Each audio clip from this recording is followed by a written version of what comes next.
இன்றைக்கி நம்ம வேலு நாச்சியார் பார்ட் 2 பார்க்க போகிறோம். வேலு நாச்சியாரோட தோழி பேர் என்னன்னு பார்த்தீங்கன்னா குயிலி. 1780 வேலு நாச்சியாரால் சிவகங்கை மீண்டும் கைப்பற்றப்பட்டது.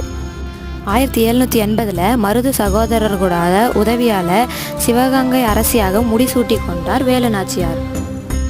1783 ஆங்கிலேயர்கள் மீண்டும் சிவகங்கையை கைப்பற்ற வந்தபோது மருது சகோதரர்களோட பாதுகாப்பினால் கோட்டை மீண்டும் கைப்பற்றப்பட்டது. ஆங்கிலேயர்களான சமரச உடன்படிக்கையின்படி வேங்கன் பெரிய உடைய தேவன் சிவகங்கையின் மன்னராக முடிசூட்டி கொண்டார். வேங்கன் பெரிய உடைய தேவன் யாருன்னு பார்த்தீங்கன்னா வேலு நாச்சியாரோட மகள் வெள்ளச்சி நாச்சியாரோட கணவர். 1790 வெள்ளச்சி நாச்சியார் சந்தேகத்திற்கு இடமாக இறந்தார். இதனால் 1796 வேலு நாச்சியாரும் இறந்துட்டாங்க. அடுத்த வீடியோஸில் முத்துலட்சுமியை பற்றி பார்க்கலாம் வாங்க.